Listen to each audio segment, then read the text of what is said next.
Morning जी, great morning दोस्तों। नमस्कार नमस्कार, मैं भूपेश आनंद आज आपके सामने लेक्चर नंबर 12 बेटे लेक्चर 12 स्टार्ट करने वाला हूँ specifically for F5 performance management skill level chapter 7 and we have just discuss about demand based approach and market based approach. अभी डिमांड बेस्ड में कुछ रहता है, रात अभी बाकी है, बात अभी बाकी है।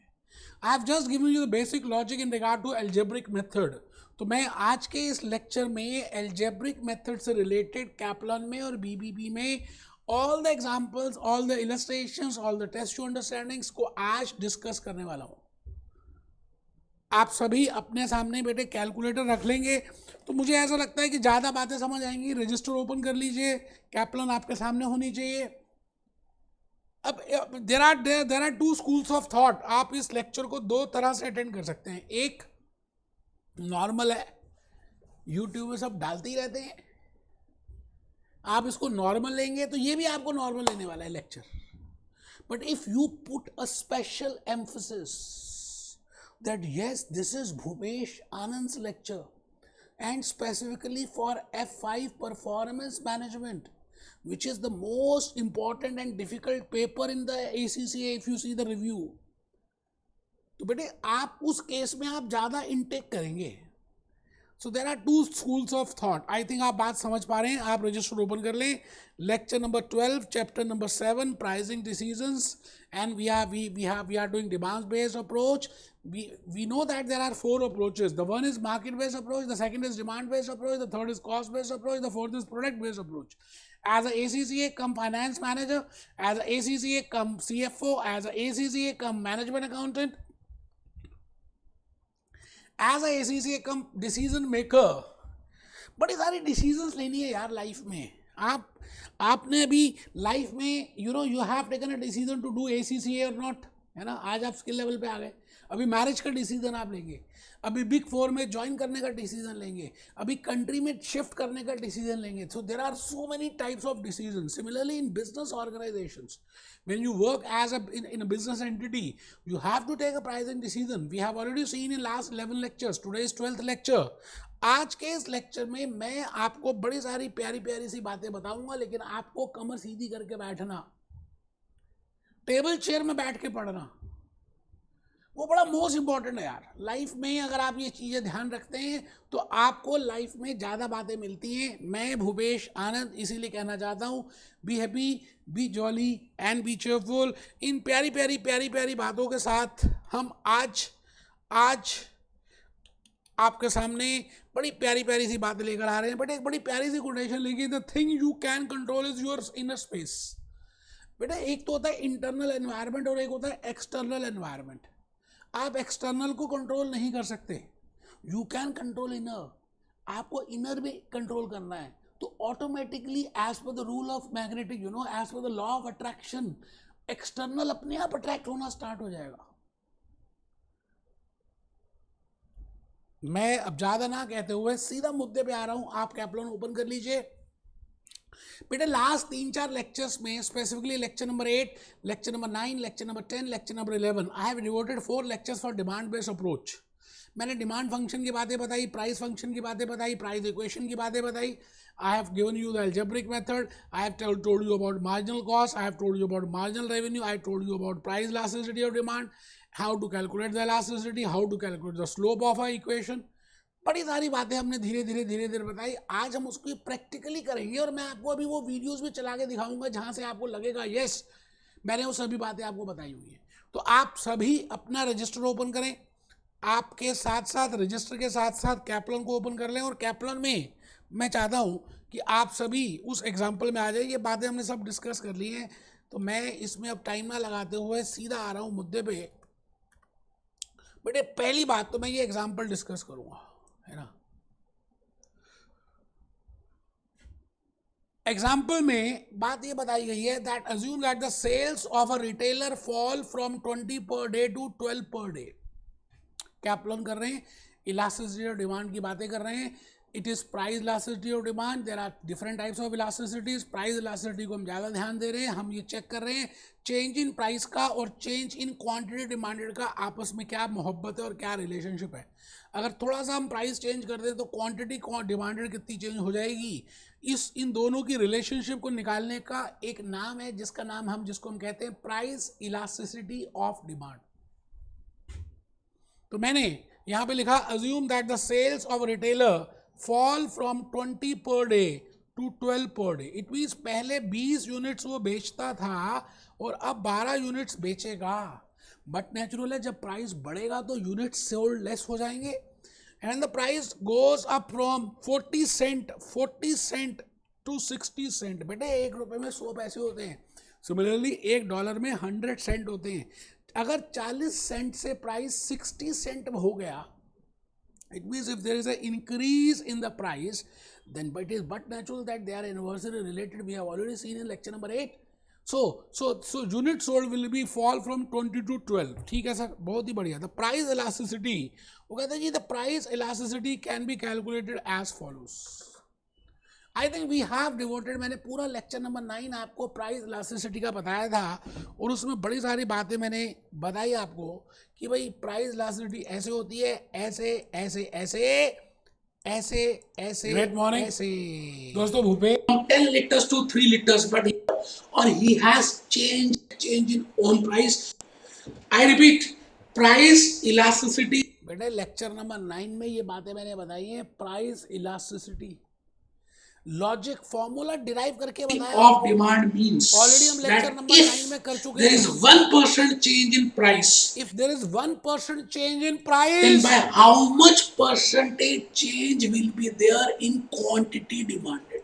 अगर 1% चेंज हम प्राइस में कर दें, मतलब पहले P0 था P1 कर दें, तो फिर क्वांटिटी में कितना चेंज आएगा उसको प्रतिशत में. If I calculate that in percentage terms, that is named as price elasticity. I can say it like this also. So price, to start with, what is the meaning of own coefficient is 2 liters. I will say the demand. बेटे case study बताइए. I think आपको समझ आ रहा है जो मैंने आपको बताया. तो मैं सीधा अभी क्या कर रहा हूं, एक बार उसी क्वेश्चन में आ रहा हूं और आपको चाहता हूं कि आप उस एग्जांपल को देखें. I want to calculate the price elasticity and I have prepared a very beautiful slide. मैंने आपके लिए बड़ी I have prepared already slides मैंने बनाई है कि भाई एग्जाम्पल की भी बातें लिखें. तो ऊपर आप लिख रहे हैं एग्जाम्पल, मैंने लिखा friends it is better to read the question and prepare a working note of the information specified. आपको पहले क्वेश्चन तो ईमानदारी से पढ़ना चाहिए और दूसरी बात वर्किंग नोट प्रिपेयर करना चाहिए, बिकॉज इन सेक्शन से ही पूरी केस स्टडीज आने वाली हैं. तो you have to prepare the notes. आपको वहां पे शीट्स भी मिलेंगी. ठीक है सर. पहली बात देखिए बेटा, अब आपको लिखना है, कमर सीधी करके बैठना है. आंसर है फिर भी आप क्यों कर रहे हैं? सब कुछ तो था ही, फिर भी then also you have purchase my lectures. Why? Because you want the logics, you want the concept, you want to clear in first attempt. तो आपको मैंने प्यार से एक अलग हल्का सा एक टाइमलाइन प्रिपेयर कर दिया कि भाई P0 है, दैट इज 40 सेंट. अब ये बढ़ जाएगा 50 सेंट, 10 सेंट बढ़ गया, 10 पैसे बढ़ गए. तो यूनिट सोल्ड पहले 20 थे, अब 12 हो जाएंगे, मतलब quantity sold will be less. तो price elasticity of demand, price elasticity of demand, price elasticity of demand, price elasticity of demand is equal to change in price upon change in quantity. तो change in price क्या है? P1 minus P0. P1 minus P0 that is delta P. इसको delta P भी कह सकते हैं, मैंने अपने क्लास लेक्चर 9 में बताया. Upon P0 base of P original P. So delta P upon P into 100. बेटे 40 था फिर 60 हो गया. इट मीन्स 20 अपॉन 40, ओरिजिनल था 40. It means there is a 50% change in the price. And I am also giving the quantity कि पहले 20 units थे या 12 यूनिट्स हैं. तो 20 minus 12 8 upon 20. I can calculate that 40%. तो मैंने क्या किया, चेंज इन प्राइस और चेंज इन क्वांटिटी को कैलकुलेट कर लिया 50% और 40%. And then I have calculated then I have calculated that how they are related. तो आप चेक करिए जी, change in quantity, change in, change in, change in, change in quantity upon change in price. हम बेटे generally independent, हम generally dependent upon independent लेते हैं. Price is independent factor and quantity demanded is dependent factor. तो पहले जब हम price को चेंज करेंगे तो कैसे क्वांटिटी चेंज हो जाएगी, उस बात को हमने देखना है. तो बेटे मैंने कहा, लिखा मैंने price elasticity of demand. I think ये बात सबको क्लियर हो रही है. आपको क्वेश्चन ध्यान से पढ़ना है, वर्किंग नोट बनाना है. मैंने उसको वर्किंग नोट प्रिपेयर किया. पहले प्राइस इतना था, फिर प्राइस इतना हो गया.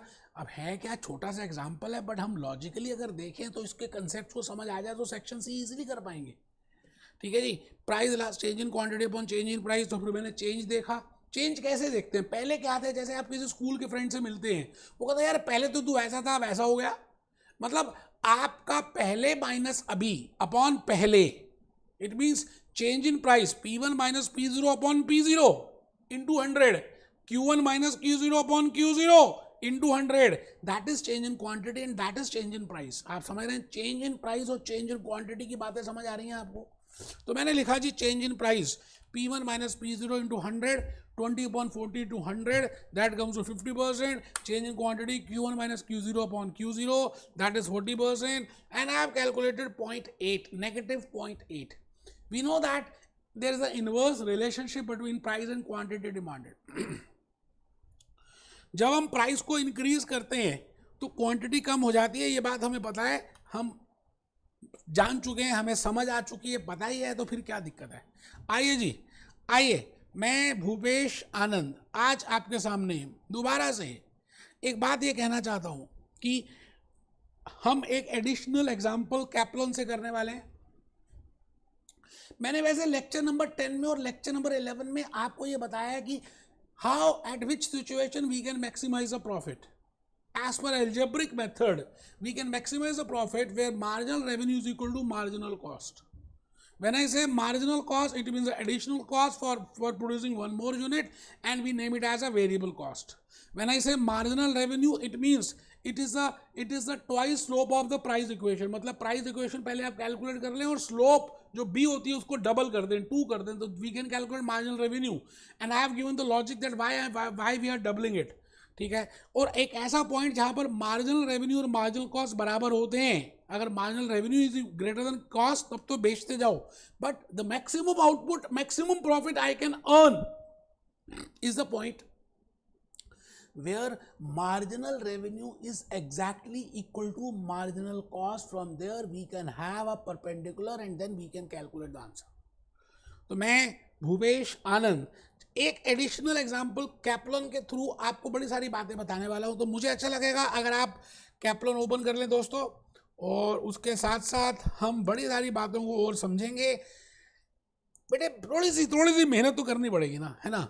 आइए जी, आइए. इलास्टिक डिमांड, इन इलास्टिक में सब बता चुका हूँ. I am moving to additional example. बेटे एक एक एग्जाम्पल, एक एक टेस्ट टू अंडरस्टैंडिंग, एक एक इलस्ट्रेशन भूपेश आनंद कराएगा. जब तक आपके लॉजिक्स क्लियर नहीं हो गए मैं चलता रहूंगा. तो मैंने ऊपर लिखा फाइंड द लीनियर रिलेशनशिप. मैंने lecture number 8, lecture number 9, lecture number 10, lecture number 11 and in linear programming I have devoted so many lectures that what I mean by linear equation, what I mean by linear inequality. ठीक है. Find the linear equation between price and the quantity demanded in relation to the following. आपको पता है linear equation क्या होती है बेटे? वो जो प्राइस इक्वेशन मैंने डिराइव की थी लेक्चर नंबर 8 में, जब मैंने कहा था price is equal to A minus B Q, and I told you what I mean by P, what I mean by Q, what I mean by A, what I mean by B. B is the slope, A is the intercept, that is the maximum price, Q is the quantity demanded, P is the price. This is a linear relationship because इनके बीच में equality का sign है, inequality नहीं है. वो कहता है इसको बनाओ. लीनियर इक्वेशन का मतलब है इस रिलेशनशिप को दिखाओ. ठीक है जी. सेलिंग प्राइस $300 है तो आप 500 यूनिट्स बेचते हैं, और अगर सेलिंग प्राइस $330 है, यू नो, अगर $300 है तो इतने यूनिट्स, $330 है तो यूनिट कुछ कम होंगे, बिकॉज क्वांटिटी डिमांडेड और प्राइस में आपस में इनडायरेक्ट रिलेशनशिप है. तो 330 है तो सेल्स 400 यूनिट्स होगी। कुछ मुश्किल है नहीं, आराम से ध्यान से हमें पता है यही था बात। तो ए पॉइंट पे जो इन्फॉर्मेशन गिवन है उसकी हेल्प से we can calculate the price relationship. मैं इस रिलेशनशिप को यूज करूंगा, P is equal to, answer तो गिवन ही है। एक बच्चे को नींद आ रही थी, वो कहता आंसर दिए मैं कर लूंगा, वो बेवकूफ है, थप्पड़ मारो खींच के, उसको समझ ही नहीं आएगा कि लॉजिकली हम क्या बताने वाले हैं। How I am trying to give you the logic and the foundation. यार छोड़ो ना उसको, वो तो बेवकूफ है वो बच्चा। आओ, आप सब तो समझदार हो, फर्स्ट अटेम्प्ट में आपने क्लियर करना है। मैं इसलिए आपके लिए आपके सामने I have given the handwritten slides. मैंने कैप्लॉन से अंडरलाइन करके नहीं कराया, पीपीटीज बनाकर नहीं कराई, हैंड रिटन स्लाइड्स लिखी, बैठ के नहीं पढ़ाया यार, फुल एनर्जी के साथ कि मैं बेस्ट दूंगा तभी तो आपको समझ आएगा। तो आप लिखेंगे फ्रेंड्स, बार बार लिखा है फ्रेंड्स, दोस्तों दोस्तों दोस्तों। Friends, in lecture number 8 we have already derived price equation. मैंने अभी आपको वो लेक्चर दिखाना भी है जहां पर मैंने प्राइस इक्वेशन को डिराइव किया है, और वो प्राइस इक्वेशन थी P is equal to A minus B Q. आप सब लिख रहे हैं, दोबारा लिख रहे हैं, लिखने से ज़्यादा बातें समझ आती हैं। मोबाइल फोन बिल्कुल ऑफ कर दें, नॉर्मल इसको यूट्यूब लेक्चर मत माने, ईमानदारी से बातों को सुने। मैंने कहा friends, we have already seen that what is the price equation, P is equal to A minus B Q, and when I say P, it is a maximum price, you know, it is a price. And when I say Q, it is a quantity. When I say A, it is a maximum price. The intercept at which quantity demanded will be 0. And B is a gradient, that is slope. We have already seen that. अब आप ये बताइए, A minus P is equal to A minus B Q में मैंने कहा जी ये तो given ही है, क्योंकि इतना क्वांटिटी, इतना प्राइस होगा तो इतनी सेल्स होगी, इतना प्राइस होगा तो इतनी सेल्स होगी। तो P भी गिवन है, क्वांटिटी भी गिवन है। A और B अगर हम कैलकुलेट कर लें तो आई थिंक हम लीनियर इक्वेशन बना सकते हैं। So we can see from the given information. तो मैं आ गया जी यहां पर, B is the slope, we all are aware of, B is slope, that is gradient. अच्छा, स्लोप कैसे निकालते हैं? स्लोप कैसे निकालते हैं मैंने आपको लेक्चर 8 में बताया था, change in price upon change in quantity, change in price upon change in quantity, change in price upon change in quantity. तो स्लोप को निकालने का फॉर्मूला आपको पता है, for 1 unit change in quantity demanded, for 1 unit change in quantity demanded, और for 1 unit how much there will be a change in the price. तो 300 minus 330, आप देखिए पहले प्राइस था $300, अब हो जाएगा $330। अच्छा, पहले क्वांटिटी थी 500 यूनिट्स, अब हो जाएगी 400 यूनिट्स। ये सब बातें आपके सामने मैंने पहले से ही बताई हुई हैं। ये मेरा प्यार है कि मैं इसको टाइमलाइन में ड्रॉ कर करके समझा रहा हूँ। सोल्यूशन तो है, लेकिन बेटे उसी तरह से बताने से क्या समझ आएगा? लॉजिकली जो मैंने आपको बातें बताई हैं मैं उस तरह से बताऊंगा। 500 units, 400 units, 330 units minus 300 units, मतलब 330 minus 300, change in the price, change in quantity, P1 minus P0, Q1 minus Q0, P1 minus P0 upon Q1 minus Q0, ये आ रहा है 0.3, it means B, it means gradient. बेटे ये price elasticity नहीं है, price elasticity अभी मैंने बताया था percentage change in price upon percentage change in quantity, वो एक अलग कंसेप्ट, इसीलिए मैंने आपको लॉजिक्स दिए हैं, है ना? ठीक है, तो आइए जी, मैंने यहां पर क्या किया, B कैलकुलेट कर लिया। प्राइस इक्वेशन अब मैंने कहा है T0 is equal to B, P is equal to A minus B Q, मतलब ओरिजिनली प्राइस क्या था $300, A पता नहीं है, B हमने निकाल लिया, और हमें पता है इनवर्स रिलेशनशिप होती है, तो -0.3, Q भी हमें पता है 500 यूनिट्स। तो I think if I am aware of all these things I can calculate A। When I से A, दैट इज इंटरसेप्ट। इतने प्यार से कोई नहीं बताएगा, A इंटरसेप्ट है, that is the maximum retail price. And now I am aware with B, I am aware with A, I am aware with B, Q, सब कुछ तो पता चल गया। तो लीनियर रिलेशनशिप आपके सामने आ गई, P is equal to 450 minus 3Q। मुश्किल है ही नहीं। अगर आपने मेरे लेक्चर 8, लेक्चर 9, लेक्चर 10, लेक्चर 11 किया है तो बेटे धज्जियां उड़ा दोगे आप एल्जेब्रिक मेथड की। है क्या एल्जेब्रिक, इसकी ऐसी की तैसी। नेक्स्ट पॉइंट, वो कहता है जी आपको सेकंड पॉइंट में ये कैलकुलेट करना। आइए पहले क्वेश्चन को पढ़ लें। क्वेश्चन को पढ़ने के बाद हमें पता चल जाएगा कि क्या पूछ रहा है। सेकंड पॉइंट में वो ये कह रहा है यूजिंग द प्राइस इक्वेशन। वो कहता है जो आपने प्राइस इक्वेशन निकाली ना, जो आपने लीनियर रिलेशनशिप कैलकुलेट की ना, उसको यूज करते हुए in A and assuming the variable cost per unit as $90। We know that variable cost per unit is marginal cost, we have already seen that in lecture number 10। अभी दिखाता हूँ बेटे, देखो ना, मैं वो भी दिखा दूं बेटे। मैं क्या कहता हूँ कि आपको सब चीजें बताऊंगा कि आपको पता चले कि मैंने क्या क्या कराया हुआ। Production fix cost per unit is decreasing as मैंने खाली मार्जिनल कॉस्ट नहीं बताया, मैंने आपको टोटल कॉस्ट बताया, फिक्स कॉस्ट बताया, वेरिएबल कॉस्ट बताया, एवरेज वेरिएबल कॉस्ट बताया। इतना सब कुछ बताने के बाद आपको बताया that there is level of production is increasing marginal cost, for example decreases and then increases। So बेटे डायग्राम बनाए, इतने डायग्राम तो कैप्लन और बीबीबी ने नहीं बनाए जितने मैंने आपको डायग्राम बना कर लॉजिकली बातों को समझाया। क्योंकि मैं इतना बताऊंगा तभी तो आपको इतना समझ आएगा। Accurate figure from Google Baba, actually I have prepared that cost and I also mean fixed cost, and then I told you know about which is the profit maximization point when marginal cost is exactly equal to marginal revenue, and why that point is there, you know, that is a profit maximization point।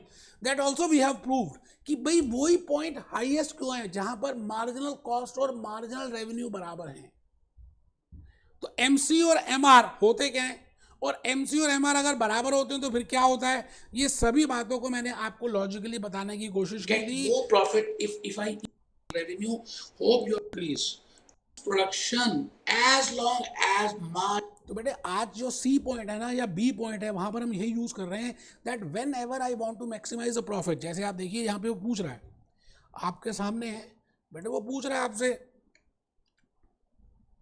क्या B point है, using this is calculate the optimum price and output. It means it is algebraic method। as per algebraic method we know that when marginal revenue is equal to marginal cost, that is the optimum price and that is the optimum output I can calculate। and last में उसकी contribution निकालिए। आइए जी, आइए sir प्यार से आराम से आपने मेरी बात को सुनना है। मैंने लिखा जी for calculating the optimum price and output, we know that the point where marginal revenue is equal to marginal cost, वो वाला पॉइंट जहां पर वो पिंक वाला मेरे वाला पिंक जहां पर मार्जिनल रेवेन्यू और मार्जिनल कॉस्ट बराबर होते हैं, आग गले लग जा, that point is the maximise profit maximisation point. ठीक है जी, तो marginal revenue is equal to 450। Marginal revenue क्या होता है, मैंने कहा marginal revenue is price equation, but वहां पर हम स्लोप को डबल कर देते हैं। तो मैंने पहले लिखा 450, ऊपर देखिए इक्वेशन मैंने बनाई थी लास्ट में 450, ये बनाई थी 450 माइनस 3Q। बस मुझे इसको 2 से गुणा करना है तो ये मार्जिनल रेवेन्यू की इक्वेशन बन जाएगी। यही बात मैंने की, marginal revenue is equal to 450, ये तो ए ही था, -2 because negative relationship minus 3Q। मैंने सॉल्व किया, MR is equal to 450 minus 0.6Q। और इसके लॉजिक्स भाई साहब जितने डिटेल में मैंने बताए, जो ग्राफ मैंने बनाए हैं, जैसे मैंने हैंड रिटन स्लाइड्स दिखाई हैं, जो अभी आपको वीडियोस भी दिखाए, मुझे तो नहीं लगता कोई इससे ज़्यादा कोई बताता भी होगा या किसी को पता भी होगा। मैं तो ये भी ओपन चैलेंज लेता हूँ। तो marginal revenue is equal to 450 minus 0.6Q। Now I know that I can maximize the profit when marginal revenue is equal to marginal cost. So I have equated marginal revenue with marginal cost. So 450 minus 0.6Q is equal to 90, and on solving it I calculated Q is equal to 600 units. इसका मतलब अगर आप 600 unit बनाते हो, मतलब 600 unit बनाते हो तो आप वहां पर प्राइस डिटरमाइन कर सकते हो। क्योंकि सेकेंड पार्ट में उसने क्या पूछा है, उसने क्या पूछा देखिए एक बार दोबारा से देख लेते बेटे, कोई दिक्कत थोड़ी, मेरे को थोड़ा टाइम लगेगा बार बार स्लाइड चेंज करने में। आप using the price equation and assuming the variable को calculate the optimum price and output. अच्छा, I know that in price equation I can calculate price as well as I can calculate quantity, if quantity is available I can calculate the price, and if price is available I can calculate the quantity. तो मैं इसकी मदद से इसको और इसकी मदद से इसको कैलकुलेट कर सकता हूं। तो मैंने क्वांटिटी डिमांडेड 600 यूनिट्स कैलकुलेट की है अभी भी आपके सामने। अब देखो इन्होंने कैसे किया है, आपको समझाया थोड़ी है, खाली आंसर सॉल्व करके दे दिए, जैसे चैंपियन हो बेटे आप। बस भूपेश आनंद आपको लॉजिकली बता रहा है कि इसको इस तरह से करना है, इसको ऐसे करना है, ऐसे ऐसे ऐसे ऐसे ऐसे ऐसे, ठीक है जी। तो क्यू आ गया। अब देखिए मैंने क्यू की वैल्यू पुट कर दी। Now substituting the value of Q, पूरा लिखा है। Now substituting the value of Q in the price equation we can calculate P, and P is equal to 450 minus 0.3 into 600, that comes to $270. P is equal to $270. It means the maximum price will be the price determination, क्योंकि हम क्या कर रहे हैं, pricing decisions कर रहे हैं। We have calculated the price, that how much price we should sell by following algebraic method where marginal revenue is equal to marginal cost, and that price is $270। अभी वो कहता है जी इसमें contribution कितनी है आपकी, maximum contribution C पार्ट में। बेटे से आपको पता है क्या होती है कंट्रीब्यूशन, सेल्स में से आप कॉस्ट लेस कर दें, टोटल कॉस्ट, वेरिएबल कॉस्ट भी फिक्स कॉस्ट भी तो कंट्रीब्यूशन, बट यहाँ कंट्रीब्यूशन पूछी है, only we will subtract variable cost. तो मैंने क्या किया, selling price minus variable cost $270। अभी अभी आपने मार्केट प्राइस कैलकुलेट किया, वेरिएबल कॉस्ट $90 है, दैट इज मार्जिनल कॉस्ट जो हमने लिया था $180। बेटे क्वेश्चन ऐसे होता है, ऐसे नहीं कि बस अंडरलाइन करके आपने पढ़ लिया और करा दिया और हो गया, नहीं यार। नेक्स्ट क्वेश्चन की तरफ बढ़ रहे हैं। मैं आज आपके सामने बेटे एक एक क्वेश्चन, एक एक इलस्ट्रेशन कर डालूंगा। Test your understanding question number 1 की तरफ बढ़ रहा हूं। बड़ा प्यारा सा क्वेश्चन है जी, test yourself understanding question number 1। Test your understanding question number 1। आइए आइए आइए सर, मैं ये रहा आपके सामने, और मुझे पूरी उम्मीद है कि अगर आपने अभी तक के मेरे लॉजिक्स लेक्चर 8, लेक्चर 9, लेक्चर 10 अच्छी तरह से किया है, 11 भी किया है, और अभी तक की लेक्चर्स तो कर ही लिया 12 तक का, तो बेटे you can easily solve it. Orally हो जाएगा, आपको लगेगा मजाक हो रहा है आपके साथ। पढ़ते हैं, a company find the linear relationship. वो कहता है ये लीनियर रिलेशनशिप निकालो। It means he want to find out the price relationship, the price equation, the demand equation where P is equal to A minus BX BQ and the quantity this is, find the straight line demand। इसको आप straight line demand कह दें, इसको price equation कह दें, इसको demand equation कह दें, इसको कुछ भी कह दें, आपको बात समझ आ रही है। In relation to the following sales and demand data, selling price अगर $200 है तो क्वांटिटी डिमांडेड है 1000 units, and if selling price is $220 then quantity is 950। We know that there is a inverse relationship. बेटे अभी अभी जो हमने एडिशनल एग्जांपल किया उसकी हेल्प से बिल्कुल हम कर सकते हैं। P is equal to A minus BQ and I can calculate B is the change in price, change in quantity का रिलेशनशिप। अगर मैं B निकाल लेता हूँ तो उसके बाद मैं धीरे धीरे A निकाल लूँगा, A निकालने के बाद मैं Q निकालूंगा, और फिर उसकी वैल्यू पुट करके P निकालूंगा। मैंने इसको भी बड़े मेहनत से आपके लिए स्लाइड बनाया था कि आंसर तो है, इसका भी आंसर है ही कैप्लन में, बट सवाल ये आता है कि क्या आप आंसर के लिए अटेंड कर रहे हैं? आंसर तो था ही, तो फिर मैंने क्या वैल्यू एडिशन की आपकी लाइफ में? बेटे ये एडिशन की। Friends we have to read question sincerely. बार बार बोल रहा है दोस्तों दोस्तों दोस्तों, आपको क्वेश्चन सिंसियरली पढ़ना है। It is better to prepare a working note. आपको वर्किंग नोट प्रिपेयर करना चाहिए। Third point, to calculate price equation slash straight line demand function slash demand function slash price equation, बेटा सब लिख दिए नाम। आ कागज कलम दवातला, लिख दूं मैं तेरा नाम अपने नाम के साथ। And I have prepared a working note कि पहले प्राइस कितना था उसको P0 कह दिया, फिर कितना होगा P1 कह दिया, मेहनत की है। Q0 पहले प्राइस कितना था, Q1 कितना है। Now I have related that and I have calculated the slope. तो मैंने स्लोप के लिए आपके सामने फॉर्मूला रखा हुआ है, change in price upon change in quantity. तो मैंने चेंज इन प्राइस कैसे किया, प्राइस में कितना बदलाव आया $20 अपॉन 50 यूनिट्स। तो बेटे मैंने 20 अपॉन 50 किया, कोई मुश्किल थोड़ी है, मुझे पता है नेगेटिव रिलेशनशिप आती है -0.4। करेंगे तभी होगा, खाली बैठे रहेंगे मोबाइल फोन में चैटिंग भी देखेंगे, आपको लग रहा है आप 2 in 1 काम कर रहे हैं, आप बेवकूफ हैं। फर्स्ट अटेम्प्ट में बेटे F5 क्लियर नहीं होगा फिर। आपको दोबारा से पाउंड्स देने पड़ेंगे, इवन मेरे लेक्चर्स ले लिए तब भी, क्योंकि आपकी मेहनत बड़ी इंपॉर्टेंट है। तो 20/50 that is 0.4. Now I know that if I put, if the selling price is $200, then the quantity will be $1,000. We have already seen.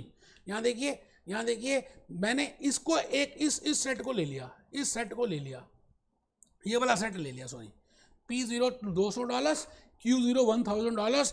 इसकी हेल्प से मैंने इक्वेशन में ये वैल्यूज पुट की और ए की वैल्यू कैलकुलेट कर ली। ए का मतलब होता है इंटरसेप्ट, ए का मतलब होता है मैक्सिमम रिटेल प्राइस, ए का मतलब होता है ऐसा प्राइस जहां पर कुछ भी क्वांटिटी डिमांडेड नहीं होगी। मान लेते हैं दूध का प्राइस होगा $10,000 पर लीटर, कोई लेगा ही नहीं, तो maximum price intercept I have calculated. अब मैं क्या करूंगा, now I am aware of, A भी पता चल गया, बी भी पता चल गया, I can calculate the quantity demanded, P is equal to 600 minus 0.4Q। In case P is 300, तो 300 पुट करके Q की वैल्यू आ गई, ये लो जी 750। मुश्किल है ही नहीं यार, अगर आपने मेरे लेक्चर्स अटेंड किए 8, 9, 10, 11, मुश्किल नहीं है, आसान है। और इतने प्यार से, इतने स्टेप से, इतनी छोटी छोटी बातों से, बेटे कैप्लॉन भी नहीं बता रहा, सीधी सी बात तो मैं ये बता दूं। आइए हम देखें बी पॉइंट में क्या लिखा हुआ है, क्या पूछ रहा है बेटा, वही था, बिल्कुल वही है बी पॉइंट जो आपको मैंने अभी एडिशनल एग्जांपल में किया, तो कोई घबराना नहीं है। ये देख लो बी पॉइंट में क्या है। फर्स्ट पार्ट तो मैंने कर भी दिया, using this if the price is calculate quantity, use the price equation assuming that variable cost is this, calculate the optimum price। बेटे we know that optimum price जहां पर होगा वहां पे marginal cost और marginal revenue बराबर होंगी, और marginal cost variable cost है और variable cost $100 है, तो बेटे इसको कर सकते हैं। आओ मैं आपके सामने अभी करके दिखा दूं और आपको लगेगा सच में यार आप कर सकते थे, मुश्किल था नहीं वैसे, है ना। थोड़ी सी कोशिश करें, अगर नहीं भी होगा तो क्या हो गया, कोशिश तो होनी चाहिए। Marginal revenue is equal to marginal cost, ठीक है जी। मैं अब इसकी इक्वेशन बना दूं और इसको मेरे को पता ही है $100 है। अच्छा, मार्जिनल रेवेन्यू कैसे निकालते हैं, प्राइस ये आपने निकाला ही था पिछली क्लास में, अभी थोड़ी देर पहले ही, है ना। इक्वेशन थी 600 minus 0.4Q, P is equal to 600 minus 0.4Q। अब इसको ट्वाइस कर दें अगर हम, तो ये आ जाएगा जी P is equal to 600 minus 2 into 0.4Q। ये आ गया जी आपके सामने मार्जिनल रेवेन्यू। बताओ जी कोई मुश्किल है। अब आपने इसको सॉल्व कर दिया, marginal revenue is equal to 600 minus 0.08Q। अब आप बताइए, जहां पर ये दोनों बराबर होंगे, मतलब this is marginal revenue and this is 100, गधों को एक तरफ ले आइए, घोड़ों को एक तरफ ले आइए, तो 500 is equal to 0.08Q, Q is equal to, आइए जी 500 डिवाइडेड बाय 0.08, ये आ गया जी 6250 यूनिट्स। मैं कैलकुलेटर से कर रहा हूं बेटे, आप मोबाइल से कर रहे हैं, आप बेवकूफ है, मैं समझदार हूं बेटा। 6250 यूनिट, अगर हम 6250 यूनिट बेचें तो यहां पर आप पुट कर दीजिए, प्राइस निकल जाएगा। ये देखिए जी प्राइस आ गया, price is equal to 600 minus 2 into 0.4 into 6250, ये आ गया। तो यहाँ पर मैंने वैल्यू निकाल दी, मैं अब आपके सामने वैल्यूज निकाल रहा हूँ। 6250 इंटू 0.4, ये आ गया इज इक्वल टू इंटू 2, ये आ गया जी 5000।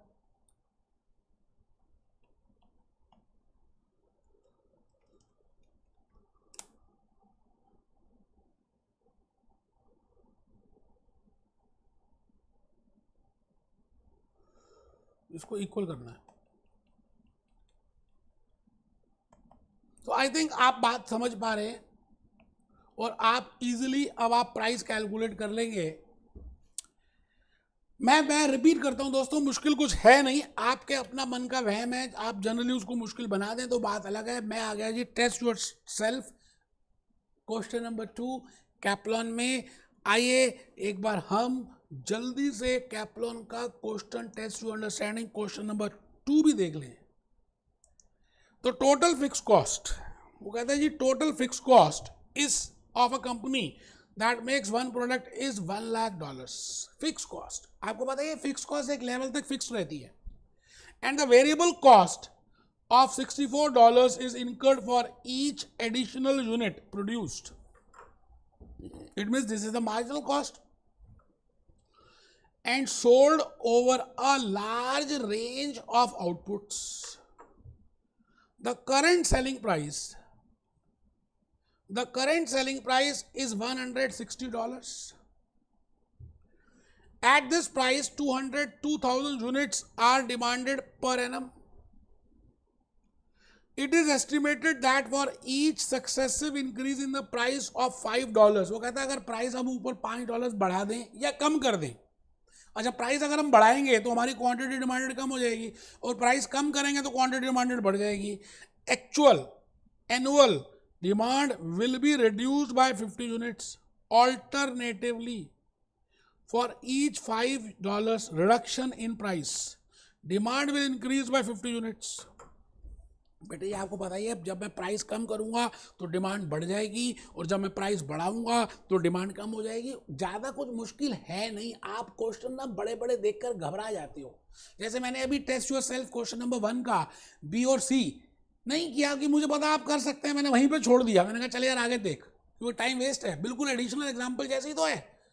तो मैं अब आपको नई चीज़ बताना चाहता हूँ. Test your understanding question number 2 में एक नया कंसेप्ट है जो आपको पता है. We have seen that fix cost given है, वेरिएबल कॉस्ट गिवन है, आपको कुछ यूनिट्स का गिवन है. वो कहते हैं जी अगर हम प्राइस ऊपर करें तो क्वांटिटी कम हो जाएगी, कम करें तो बढ़ जाएगी. वो सब बातें मालूम है. Calculate the optimum output and price. बेटे ऑप्टिमम का मतलब पता है, as per algebraic method whenever I say optimum it means marginal revenue is equal to marginal cost. And assuming that if prices are set within each $5 range, मतलब ऊपर या नीचे class interval बना देते हैं. There will be a proportionate change in the demand. उसी तरह से डिमांड में बदलाव आएगा, ये बात हमें मालूम है. और उसके बाद प्रॉफिट निकालना है. प्रॉफिट का मतलब है कंट्रीब्यूशन नहीं निकालनी. प्रॉफिट का मतलब sales minus variable cost minus fix cost. बेटे क्वेश्चन को पहले प्यार से, ध्यान से, आराम से पढ़ो. कैप्लन वालों ने आंसर दिया है, लेकिन मैं जिस तरह से बताऊंगा बेटे लॉजिकली आपको पूरा क्लियर होगा.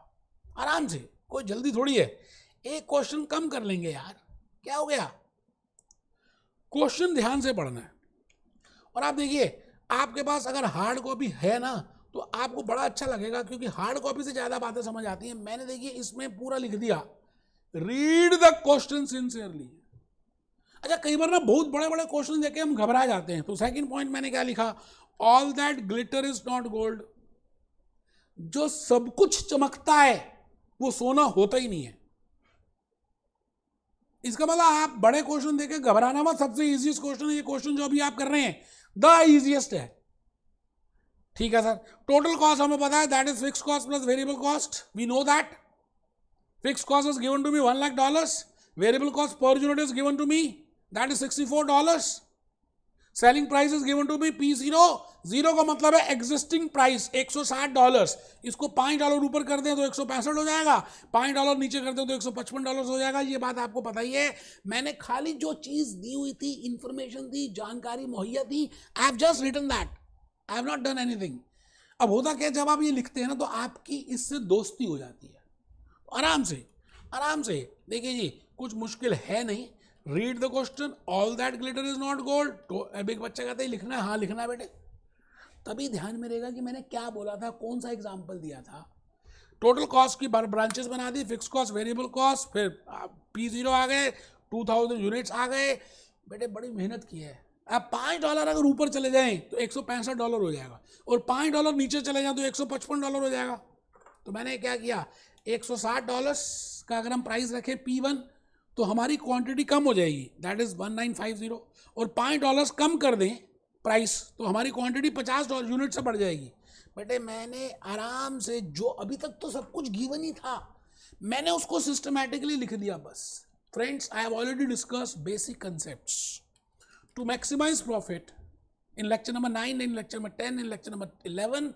We have seen that I can maximize the profit as per algebraic method with the help when I say the point where marginal revenue is equal to marginal cost, and I know that marginal cost is a variable cost. So I want to calculate the marginal revenue, and with the help of price equation, by doubling that slope, I can calculate the marginal revenue. So marginal revenue is equal to, this is marginal revenue. मैं कहता हूँ जी this is marginal revenue is equal to a minus 2bx. I can calculate b. When I say b, it means change in the price upon change in quantity demanded. That is 5 upon 50, that is 0.1 q. और बेटे inverse relationship है तो इसलिए always negative. ठीक है sir, ये बात आपको पता थी. अब कैप्लो ने थोड़ी कराई है ऐसे. बेटे प्यार किया है तो डरना क्या है. मैं पूरा प्यार करता हूँ दोस्त. पूरा एक एक स्टेप, एक एक लाइन, एक एक पॉइंट. मेरे टाइम लगेगा ना, लग जाने दो. आप तो फर्स्ट अटेम्प्ट में क्लियर हो गए ना यार, मुझे उस बात की खुशी होगी. नेक्स्ट पॉइंट में मैंने लिखा, उसको पुट कर दिया. अब ए की वैल्यू निकालनी है तो $160 वाली इक्वेशन यूज की, उसी की क्वांटिटी यूज करूंगा and I can calculate the value of A. A की वैल्यू आ जाएगी $360. P is equal to $360 minus 0.1 Q. MR is equal to 360 minus 2.1 Q. ये आ गया जी MR. MR आ गया. अब आपने क्या करना है, MR को MC के साथ इक्वेट कर देना है, मार्जिनल रेवेन्यू को मार्जिनल कॉस्ट के साथ इक्वेट कर देना है. मार्जिनल रेवेन्यू कितना है, $360 minus 0.2 Q is equal to $64 and I can calculate the value of Q. It means अगर मैं इतने यूनिट्स बेचूं तो मुझे मैक्सिमम आउटपुट और मैक्सिमम प्रॉफिट हो सकता है. This is a maximum, I will say optimum output, whereas per algebraic method marginal revenue is equal to marginal cost. अब मैं क्या करूंगा, सिंपल है जी. I can put the value of Q which I have just calculated in that price equation and I can calculate the price. This is the price, यही है, आ गले लग जा. और लास्ट में बेटे प्रॉफिट निकालना है. प्रॉफिट का मतलब क्या है, रेवेन्यू माइनस कॉस्ट. रेवेन्यू पता ही है, सेल्स पता ही है. सेल्स कितनी है, $212 इंटू 1480 यूनिट्स माइनस कॉस्ट. बेटे कॉस्ट, बेटे I have to calculate profit. Profit में फिक्स कॉस्ट भी और वेरिएबल कॉस्ट दोनों लेस करेंगे. कंट्रीब्यूशन नहीं निकालना. अगर कंट्रीब्यूशन होता तो मैं खाली वेरिएबल कॉस्ट लेस करता. तो यहाँ चेक करिए जी, मैंने वेरिएबल कॉस्ट में ली per unit 64 into 1480 plus $1,00,000 profit calculate कर दिया. बेटे मुश्किल नहीं है, हिम्मत करके करना है, आगे चलना है. तो मैंने यहाँ पर एल्जेब्रिक मेथड कंप्लीट भी किया लेक्चर 12 में और उसके लॉजिक्स भी बता दिए, टेस्ट टू अंडरस्टैंडिंग भी कर लिया. मैं अब नेक्स्ट लेक्चर नंबर 13 में टेबुलर मेथड करने वाला हूँ. मिलते हैं बेटे. B happy, be jolly, B cheerful.